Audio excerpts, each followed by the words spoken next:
Has anybody here been married 30 years? Congratulations. 40? 50? 20? 22? Then obviously not 60. I'll tell you a quick story about a couple. They've been married 60 years. 60 years together, the same person. They adored each other. They never lied to each other. They never had any secrets. Everything they did together. Except one thing. One thing. Little old lady had a box. She had it hidden away in her closet. And she had told her husband, she said, of everything we do in our lives, this is the one thing you do not touch. You do not disturb until I die. And so he waited and waited and waited. And finally, that horrible day came when she was ready to die.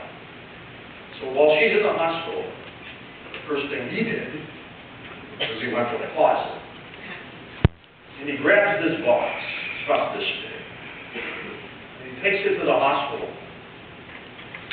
And he says, honey, I've got the box. She says, open it, please. He opens it up. In the box are 2 crocheted dolls and $95,000 in cash. He's looking at this, and he goes, honey, what are the dolls? She said, sweetheart, when we first got married, my mother told me, never fight with your husband. If you are angry, you crochet a doll. He started crying. Married 60 years, 2 dolls. That's it. He hugs her. And he says, now honey, what about the $95,000? She says, oh, I got that selling all the other dolls.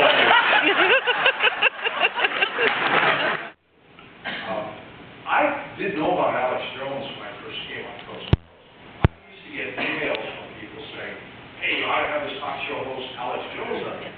Well, at that time, understanding the competitiveness of our business, and I've changed, by the way, 100%. I'll put any talk show host on our show now, because, that makes us look strong, I think, But at that time, I said, I don't want to put another talk show host on the air, and this and that. But then I started investigating who he was. I went to his websites, as Alice would say. YourExplicitPlan.com, Infowars.com. Now we have 20 seconds left for the show.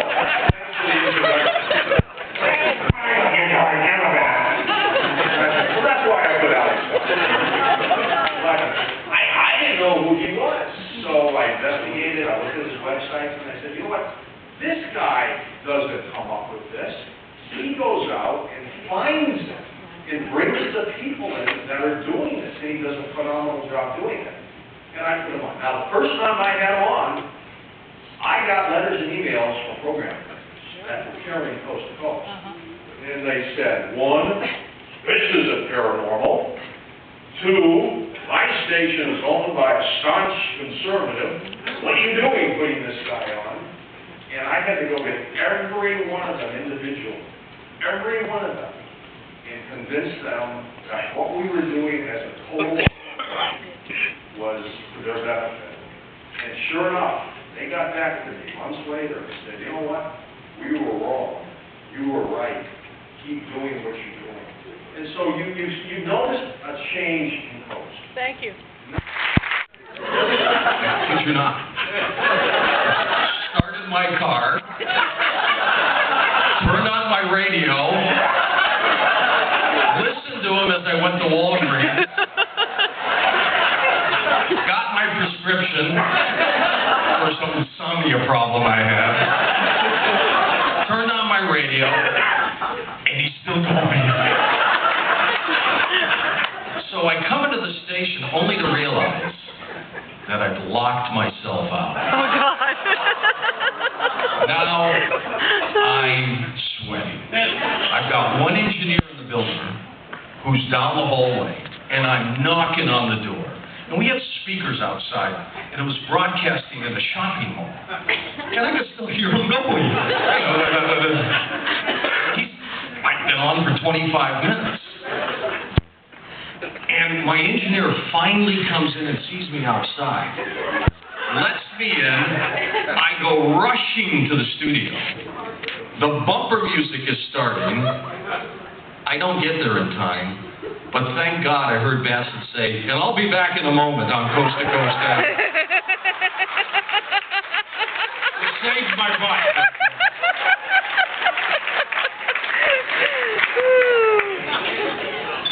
You know, life takes peculiar ways.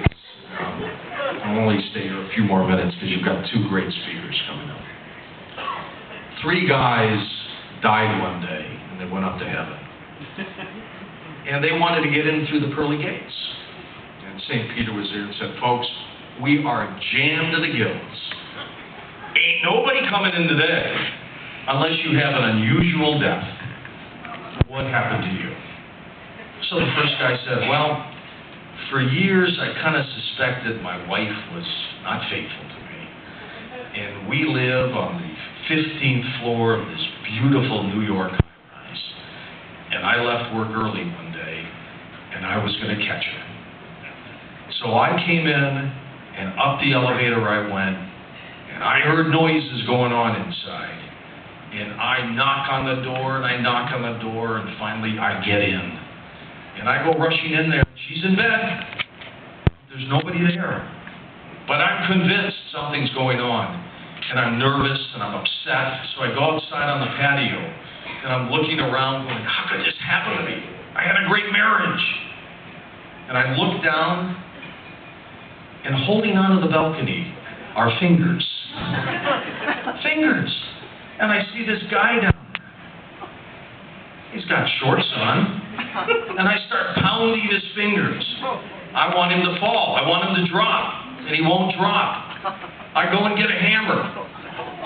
I start smashing his fingers.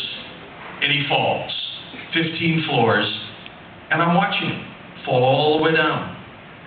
And the son of a gun lands in bushes. And he's looking up at me, and I'm looking down at him.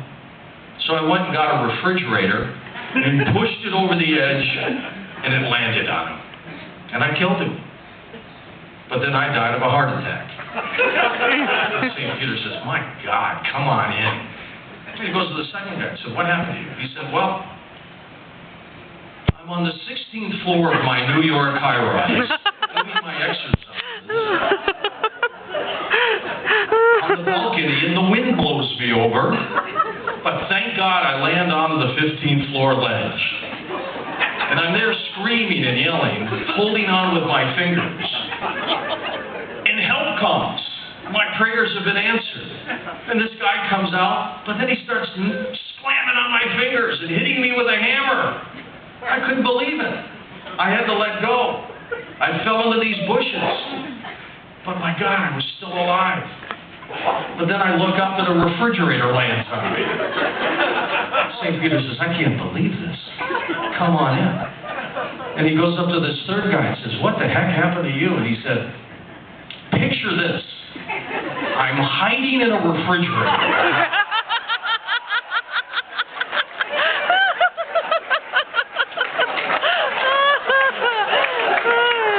See, I can't tell these on Coast to Coast. I'm having a great... How cool is it to be sitting at dinner, all of us, with a guy who walked on the moon? Yeah.